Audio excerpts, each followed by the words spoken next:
listening to the Coffee Hour. I'm Andy Bates. I'm Sarah Gulseth. It is Monday, December 9th. Happy Advent. Yay. We're, almost halfway through? It's the second Sunday. It's Monday now. Second week. Second week. Yesterday was the second Sunday. And we are continuing our Mental Health Monday series, special edition, Advent edition with Deaconess Heidi Goehmann, and ready to dig into that. Thanks to Concordia University, Wisconsin for supporting the Coffee Hour. Find out more about Concordia University, Wisconsin at cuw.edu. Live uncommon. It is time to check in with Deaconess Heidi Goehmann, a licensed clinical social worker and mental health expert. Thank you so much, Heidi, for being here this Monday. I love being an expert, and that also holds a lot of weight. So you're welcome. No stress, right? That's what we're talking about. We are digging into stress in the holidays, stressors in the holidays. This is a fun one. This is probably my favorite one to talk about. In the series? Yes. Yeah. I think. People and relationship stress. There's no such thing. We all just get along just great. This is the biggie for introverts, I think. You think so? I think so. What do you think, Heidi? Is this a big one for introverts? Yeah. I mean, I think it's a big one for everyone because we're like made for relationship. Like this is, part of our entire purpose here on earth is relationship with one another and relationship with God. And so that means that I think everything else is really at the end of the day connected to relationship. So anything we could talk about, even last week we talked about environmental stressors and our experiences like within malls and shopping and parties and things, those have to do with, at the end of the day, relationship. And a lot of times what we experienced as kids and all of that connecting to what we experience as adults and what kind of expectations we hold and all that good stuff. So it is really the heart, I think, of, our God is people and relationships. And so that's, of course, such a big part of our own lives. And what a great point you made there in terms of our experience as kids. How much does that impact our expectations of what holidays should be? No one can see me making quotes with my fingers, can you? What holidays should be based on how we view holidays because of our experience as a child and what we expect holidays to be and how those relationships impact that. And who are we spending time with during the holidays? For me, it's mostly obviously my wife and my son, but also extended family as well. And that's probably pretty common for a lot of people. Maybe not. Maybe some experience isolation. We'll talk about that too, I'm sure as well. But I don't know. Who do you spend time with, Sarah, during the holidays? Well, I'm married to a church musician. So that's a whole different side of this. Who do you spend time with? Because the timing gets messed up for church workers. But obviously my husband, and we try to see as much family as we can, but we're all spread out. So that's part of the stressor for us, is having the time to actually get to see the people that we want to see, because this is the time of the year that I don't know, we're quote unquote expected to spend time with family. And so that is the part of the stressor for us is actually having the time to go see them, because we have to travel so far. Ding, ding, ding. I heard the word expectation. Yeah, there you go. Yeah, you win Mental Health Mondays. I have no prizes. I think we're dealing with two pieces. We're talking about that family of origin piece. So what did we experience as kids and what expectations come out of that, as well as where does that touch on our present life and what we experience? And then the other piece is our current relationship with family, friends, and church family, and how does that press into our holiday experience, our Advent and Christmas joy? And it's so interconnected. I mean, people, it's kind of a joke about therapists, that we just want to talk about your childhoods, and there's a reason for that. It's really legitimate that we all have the little people inside of us still that, experienced Christmas at age 5 and age 7 and age 12. And how does that connect to what we experience now? And so one huge thing is what you just said, what family expectations exist and what are ours. Like we create them because we had this awesome experience or this negative experience and we want to reenact some of that.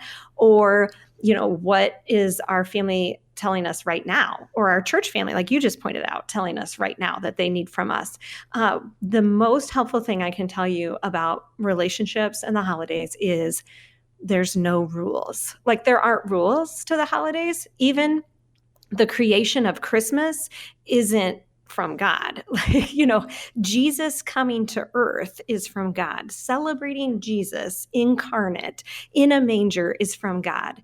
But the actual all the stuff that goes around that, like there's no rules attached to that for us. And so that means we can take a step back and just release some of that burden, I guess. And that doesn't make it less complicated, like your family is going to have opinions and your church is going to have opinions and all of that. But if I could strip away all the rules, what would my holiday look like? And then what does it currently look like? And maybe getting a little bit closer to the middle of that spectrum. Does that make sense? Yeah, I think so. And so, what I was trying She just put the tree in a different place. I know. Oh, no. Or didn't put a tree up Or at didn't. all. Oh, my goodness. I know. I think it's too because we're Christmas. like Lutheran. And so we're like, this is a huge part of the church year. And that's really important to us. And that's true. I hate to blow it out of the water here. And evidently that's my job on this podcast today. But like, if Christmas didn't exist in our lives this year, pretend, because, we're going to talk about loss next episode. And I think that that's an important place where that's the place where you're like, I really wish Christmas wasn't around this year sometimes, well, what if it wasn't? Could you do that one year? And would that be okay? What are the problems with that? And what are the gifts with that? And just kind of wrestling with that, I think stripping it bare, gets us to a place where we can begin to create less stress in the holidays and more of the I guess simplicity of the season, and then that's a gift to our relationships. Mm-hmm. Yeah, absolutely. I think one of the things that happened. What was it, 9.5 years ago? When you marry into a family, it goes both direction. Like both of you are marrying into a new family that has new traditions, that has new expectations around holidays, and when you get to these big family gatherings, you have all of these people from different family backgrounds and different expectations, different childhoods, different traditions, and melding all of that together can get really complicated and really complex, and maybe heated arguments happen. I don't know. But is you're like, I don't know about that do. experience. My families are great. They really are. We all do. But is there a way to approach those situations with grace, like we talked about in the last episode, with grace and understanding and a way to, can we all just try to get along? Right. I think really remembering that I can only control myself and I can't control other people. Like we want them to change so bad. Like we really do. Even as much as we love them. Like those two things we can hold together, wanting them to be different and also loving them at the same time. They're not mutually exclusive, and that's important. But what we can only control is ourselves. And so controlling how we respond is really important. Controlling how much time we spend in environments that are difficult for us, we can certainly do. Sometimes I think we need this mental game of, I'm going to follow through with this because my family matters, but that is not where I'm going to find the essence of Advent and Christmas season. I think spiritually understanding where we find some joy in Christmas and Advent and where we don't is really important. And that way your family doesn't hold that for you. Only God holds that for you. Only your relationship with, this incarnate Savior that came down for you holds joy for you. Because sometimes we're just excessively disappointed when we walk away from our family. And they probably feel the same way about us. So that's just reality. But I think that helps to disconnect those things sometimes, especially in really difficult family relationships where there's a lot of arguing, a lot of pressure and expectations. It's okay that that's not where you find Christmas joy. It's okay that that comes from Jesus alone, or that comes from other places like having friends who are like family and hosting a gathering of people somewhere in the midst of there where you do just really have that opportunity to strip away the stress and experience the season for itself. So what to avoid, what to engage in, especially in, when we are in a gathering, knowing what to engage, I guess maybe mentally preparing what I'm going to talk about, what I'm not going to talk about in terms of conversation. What's going to be healthiest for everyone? Yeah, I mean, especially in our current context. So, for those of you in America, we don't need to talk about our political situations. That's just not a great place for us culturally right now. And if that's a stressor, as it is in a lot of families, and Uncle Gerald brings it up every time, then you have the ability to move to a different section of the room. You have the ability. I think sometimes we think we need to return the conversation all the time. And, you could just smile and nod and be like, yeah, I think I might sit over here. You don't have to stay in that space, even as you do kind of metaphorically stay in the space.